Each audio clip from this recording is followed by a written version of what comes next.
आप लोगों में से ज़्यादातर लोगों को देवता और राक्षसों के बारे में पता ही होगा, पर क्या हो अगर मैं ये कहूँ कि देवता और राक्षस वैसे नहीं हैं जैसे हम लोग सोचते हैं। और क्या हो अगर मैं ये कहूँ कि देवता और राक्षस कोई और नहीं बल्कि दो अलग अलग एडवांस्ड सिविलाइजेशंस थी। घूम गया ना दिमाग? तो देखते रहिए इस वीडियो को पूरी जानकारी के लिए। हो सकता है कि आप में से कई लोगों को यह बात सुनकर बुरा भी लगा हो, पर अब जो मैं आपको बताने जा रहा हूँ वो पूरी तरह से वैज्ञानिकों ने बताया था तथ्यों के आधार पर। तो देखिए, हमारे प्राचीन हिंदू ग्रंथों में ये माना जाता है कि देवता अच्छे हैं और उनकी पूजा करनी चाहिए और राक्षस बुरे होते हैं। लेकिन असली बात यह निकल कर आती है कि जब पर्शिया देश में यानी आज के ईरान देश में प्राचीन ग्रंथों को ध्यान से देखा गया तो ये पता चला कि उसमें साफ साफ यह लिखा है कि देवता बुरे होते हैं और राक्षस अच्छे होते हैं, और तो और राक्षसों की पूजा भी करनी चाहिए। तो क्या ये कुछ अजीब नहीं लग रहा है कि हमारे हिंदू ग्रंथों में लिखा है कि देवता अच्छे होते हैं और पर्शियन ग्रंथ में यानी ईरान में लिखा गया है कि देवता बुरे होते हैं।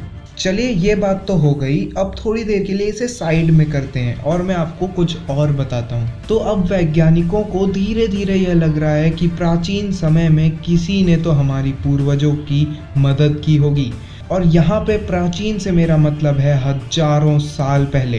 पर वैज्ञानिक ऐसा क्यों कह रहे हैं? रुकिए, मैं आपको आज से 4000 साल पहले लेकर चलता हूँ, जब मिस्र के पिरामिड बन रहे थे। तो आज भी इतनी ज़्यादा टेक्नोलॉजी होने के बावजूद पिरामिड जैसे सेम स्ट्रक्चर बनाने के लिए थोड़ी दिक्कतें आएंगी। पिरामिड के एक एक पत्थर 2.5 टन का है, और तो और एक पिरामिड में लगभग ऐसे ही 23 लाख पत्थर हैं, और हर पिरामिड की हाइट लगभग 500 फुट है। अब सोच के देखिए कि 4000 साल पहले उन्होंने पिरामिड कैसे बनाए होंगे इतने ज़्यादा भारी पत्थरों के साथ। चलिए, ये बात हो गई मिस्र की। मैं आपको भारत के एक मंदिर के बारे में बताता हूँ। मंदिर का नाम है बृहदेश्वरा मंदिर। यह मंदिर आज से लगभग 1000 साल पहले बनाया गया था राजराज चोल के द्वारा। इस मंदिर की खास बात यह है कि इसकी ऊंचाई है लगभग 100 फुट, और इस मंदिर के सबसे ऊपर 80 टन का एक बड़ा पत्थर रखा गया है। सोच के देखिए कि आज भी इतना ज़्यादा वजन किसी मशीन को उठाने में दिक्कत आएगी, और या शायद वो उठा भी ना पाए। तो आज से 1000 साल पहले उस पत्थर को वहाँ कैसे रखा गया होगा जो कि 80 टन का है।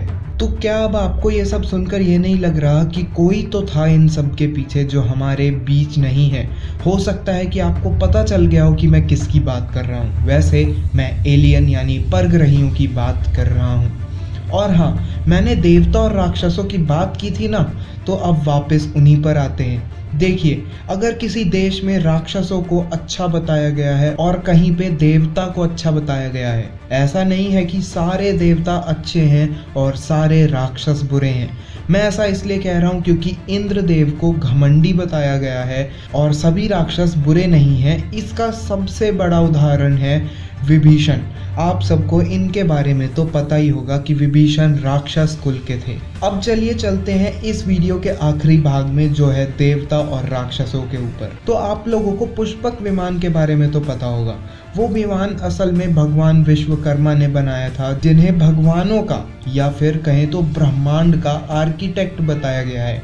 और शौभ विमान, जो कि राक्षसों का एक राजा सल्वा का था, ये बताया गया है कि शौभ विमान मायासुर ने बनाया था, और मायासुर को राक्षसों का आर्किटेक्ट बताया जाता है। अब क्योंकि मैंने आपको इतनी सारी बातें बताई तो आप जरूर से चौंक गए होंगे, पर जब वैज्ञानिकों ने इन सब बातों को एक साथ रखा तो उनको यह लगा कि हो सकता है कि देवता और राक्षस कोई और नहीं, दो बहुत ज़्यादा एडवांस सिविलाइजेशंस थी जिन्होंने हम धरतीवासियों की बहुत मदद की। और रही बात कि देवता और राक्षस कहाँ गए, तो हो सकता है कि उन्होंने देखा हो कि हम धरतीवासी अब अपने पैरों पर खड़े हो सकते हैं, तो उन्होंने हमें टाटा बाय बाय करके छोड़ दिया। और यह भी हो सकता है कि वो हमें कभी कभी देखने आते हैं, क्योंकि धरती पर कई केसेस ऐसे आते हैं कि लोगों ने यूएफओ देखे।